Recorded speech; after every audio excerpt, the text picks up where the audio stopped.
রোশনাই ধারাবাহিকে আমরা দেখেছিলাম রোশনাই আর গরিমা একই অনুষ্ঠানে দুজনে নাচ করবে। চ্যাটার্জি পরিবারের প্রত্যেকটা সদস্য সেখানে উপস্থিত গেছে। সুরঙ্গমা বিচারক হিসেবে আছে, অঞ্জন প্রসাদজিও তিনিও বিচারক। সকলে উৎসাহ নিয়ে নাচ দেখছে। নাচ করতে এসছে নয়নতারাকে দেখে সবাই ভাবছে তো একেবারে রোশনাইয়ের মতো দেখতে, শুধু ওর চাল চলন কথাবার্তা ধরন ধারণ একটু অন্যরকম, এছাড়া পুরোপুরি যেন রোশনাই ওদের সামনে। ওকে সামনে দেখে কেঁদে ফেলেছে ওই বাড়ির বড় বউ। বড় ছেলে বলছে, তুমি কাঁদছো কেন? বলছে, আমি রোশনাইকে ভুলতে পারিনি, মেয়ের মতো ভালোবাসতাম, ওকে দেখে আমার কষ্ট হচ্ছে। তখন বলল, দেখো তুমি যতই ওকে রোশনাই বলে ভাবো না কেন, এই মেয়েটা সম্পূর্ণ আলাদা, এর নাম নয়নতারা। বলছে, তাও ওকে দেখে আমার কষ্ট লাগছে। সবাই অবাক হয়েই তাকিয়ে থাকে, আরণ্যকও তাকিয়ে আছে।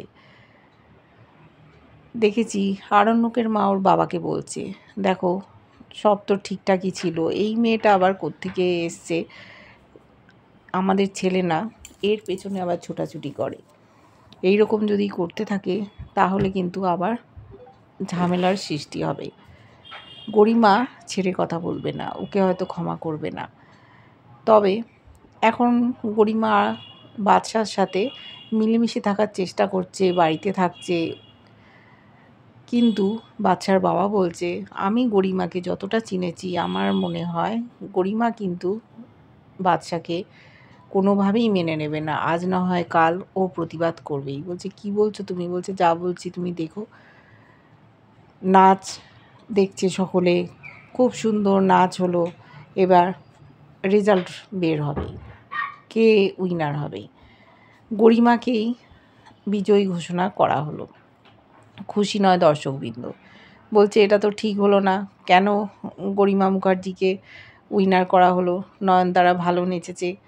সেই জন্য সুরঙ্গমা বলল, ঠিক আছে, দর্শককে শান্ত করলো। আর যারা বিচারকের আসনে আরও দুজন ছিল তাদের বলল, আপনারা এমন কোনো নাচ দিন যাতে ও না পারে। ওরা ভাবছে কেন সুরঙ্গমা বলছে, কোনো কি গল্প আছে? বললো, সেসব অনেক ঘটনা আপনাদের পরে জানাবো। তখন বলল একজন বিচারক, যে মেয়েটি কিন্তু ফাইট করতে এসছে, খুব ভালো নাচে। ওরা ঘোষণা করলো একটা আইটেম সং, তার সাথে সাথে রোশনাইকে নাচ করতে হবে। আইটেম সং শুনে রোশনাই অবাক হয়ে গেছে, এই ধরনের নাচ কেন করতে বলছে? দর্শক আসন থেকে একজন উঠে দাঁড়িয়ে বলছে, ওনাকে একটা ভালো চয়েস দিতে পারতেন, উনি তো ভালো নাচ করছেন, কেন এরকম দিচ্ছেন?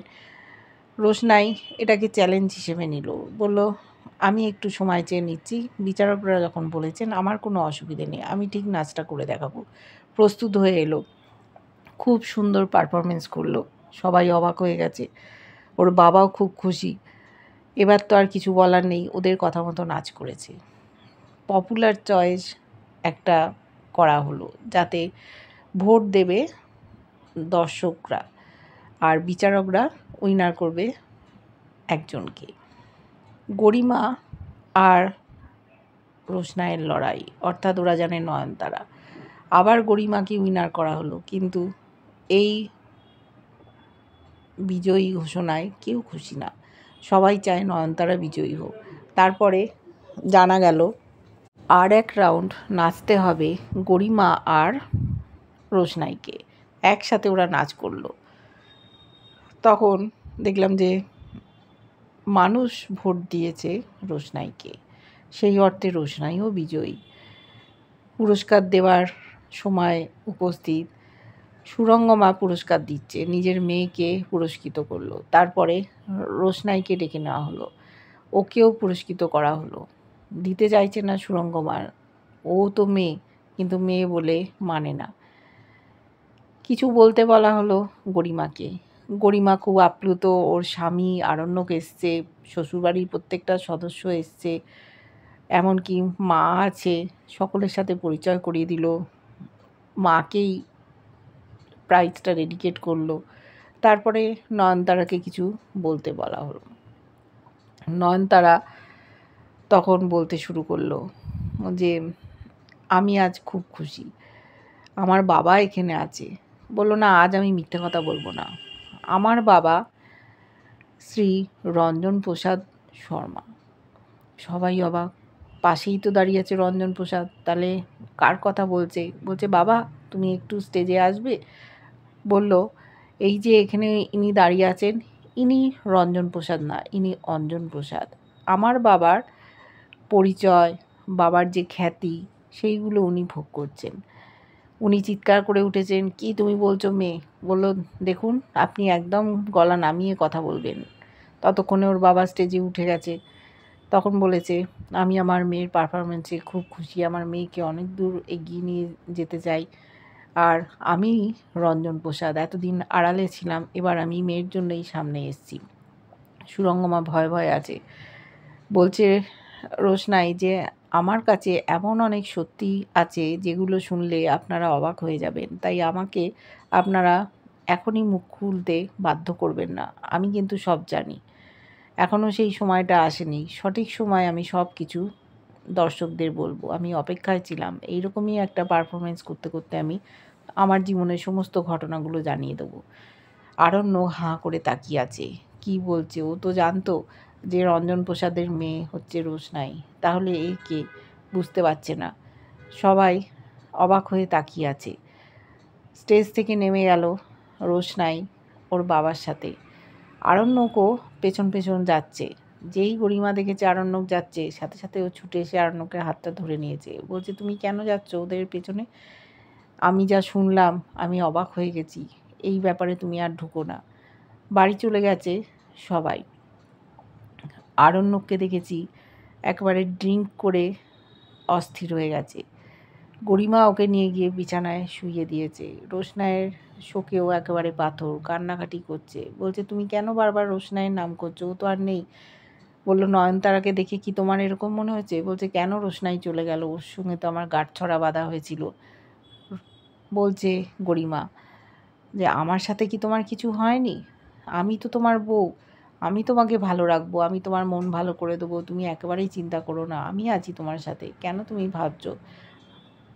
বলল আরণ্যক, আমি রোশনাইকে ভালোবেসেছিলাম, ওকে ছাড়া আমি থাকতে পারছি না, মন খারাপ হয়ে যাচ্ছে। নয়নতারাকে দেখার পর আরও কষ্ট পায় রোশনাইয়ের জন্য।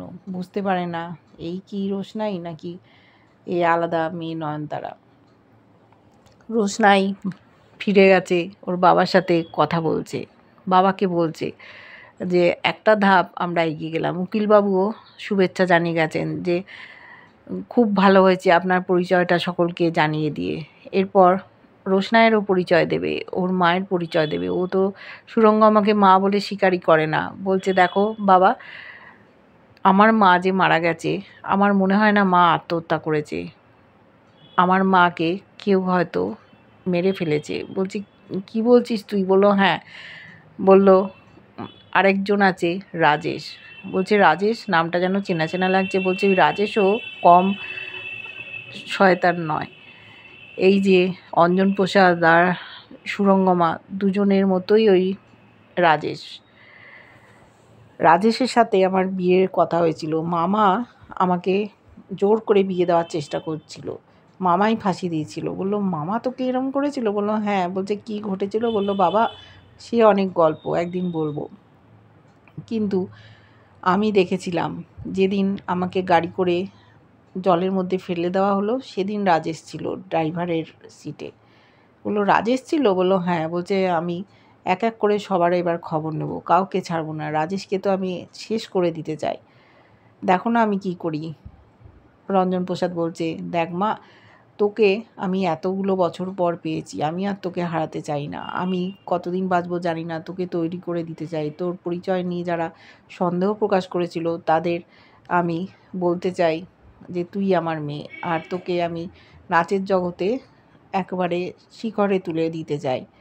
ও বলল, বাবা তুমি খারাপ কথা বলবে না, তুমি চলে যাব এই কথা বলো না, এতদিন পর আমি তোমায় পেয়েছি। বাপ মেয়ে দুজনে অনেক দিন পর মুখোমুখি। সাধু বাবা যদি উদ্ধার না করতো তাহলে দেখা হতো না ওর বাবার সাথে। আরণ্যক যে বাঁচিয়েছিল রাজেশের হাত থেকে সে কথাও জেনেছে রঞ্জন প্রসাদ। এদিকে সুরঙ্গমাও চুপচাপ ঘরের মধ্যে দাঁড়িয়ে আছে। হঠাৎ দেখছে নীলাব্জ কফি বানিয়ে ওকে দিয়েছে। বলছে, তুমি হঠাৎ কফি নিয়ে এলে? আমার মনটা কফি চাইছিল, কেউ একজন কফি বানিয়ে আনুক, এটাই ভাবছিলাম। তখন বললো, দেখলে তো, আমি তোমার মনের কথা বুঝতে পেরেছি। বিয়ের পরপর তো আমি তোমাকে কফি বানিয়ে খাওয়াতাম। ও খুশি হয়েছে। তারপর বলছে, চলো কফি খেতে খেতে আমরা কথা বলি। হঠাৎ এইভাবেই নীলাব্জ কথা বলছে। সন্দেহ প্রকাশ করছে সুরঙ্গমা। কী হলো নীলাব্জ? ব্যাপারটা বুঝতে পারছি না। আমার কি কপাল খুলে গেল, নাকি অন্য কোনো ব্যাপার আছে? তারপরে এই সব ভাবতে ভাবতে নীলাব্জকে বলেছে সুরঙ্গমা, সামনেই তো আমাদের বিবাহবার্ষিকী, বলো কি নেবে তুমি? নীলাব্জ বলছে যে, তোমার যা খুশি দেবে, আর তুমি কি নেবে বলো। তখন বলল যে, আমি বলবো কেন, তুমি যা দেবে আমি সেটাই নেবো। বলো, আচ্ছা, তোমাকে আমি একটা ভালো উপহার দেব। আমাদের যেদিন বিবাহবার্ষিক সেদিন লোকজন আসবে, সবার সামনে দেবো। বলছে, লোকজন আসবে সবার সামনে তুমি আমায় উপহার দেবে, সেটা কেমন দেখাবে? বললো, কেন, আমি তোমার হাজব্যান্ড, সবার সামনে উপহার দিলে সেটা কি খারাপ দেখায়? কি দেবে আমাকে বললে না তো? বলছে, কেন, এখনই কেন বলবো, ওটা সারপ্রাইজ। তার ও চিন্তা করছে কি জানি কি দেবে। নীলাব্জ তো এইভাবে কথা বলে না, হঠাৎ এইভাবে কথা বলছে। তারপর বলছে, আচ্ছা, তোমার আমার সাথে যে প্রথম দেখা হয়েছিল কোথায় মনে আছে? ও হঠাৎ কফি খেতে খেতে বিষম খেয়েছে। বললো, কি হলো? বলছে, না কিছু না। বলছে, একটা অনুষ্ঠান ছিল, আমি পারফর্ম করছিলাম, তুমি গেস্ট হয়ে এসেছিলে, সেই দিনই আমাদের প্রথম দেখা। বললো, হ্যাঁ, আমি প্রথম দেখায় তোমার প্রেমে পড়ে গেছি। বলছে, আমারও সেই একই অবস্থা। বললো, নীলাব্জ, তুমি তো খুব সুন্দরী ছিলে, তা আমার সাথে আলাপ হওয়ার আগে তোমার কোনো অ্যাফেয়ার ছিল না? চমকে গেছে নীলাব্জ, কি বলছে? ও কি সব জানতে পেরে গেছে? যখন জানবে রোশনাই ওর মেয়ে রঞ্জন প্রসাদের সাথে ও ঘনিষ্ঠ হয়ে এই সব কাণ্ড ঘটিয়েছিল, বিয়ে করেছিল বৈদিক মতে, তখন কি হবে? ওর সংসারটা তো ভেসে যাবে, ছারখার হয়ে যাবে।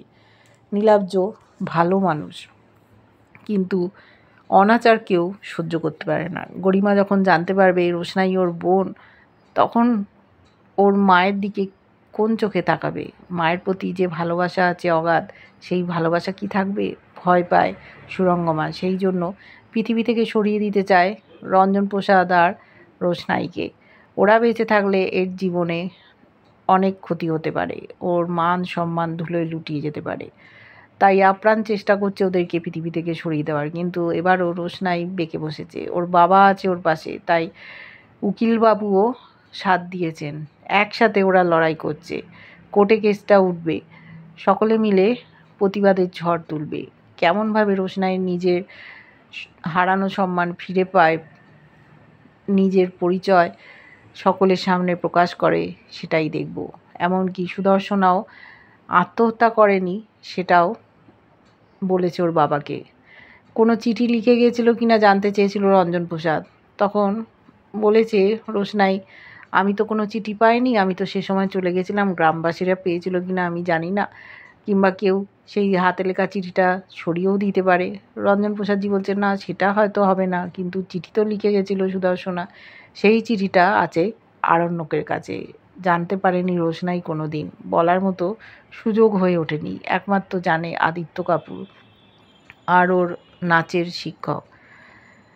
এবার সমস্ত ঘটনাগুলো আমরা দেখব কিভাবে ঘটে।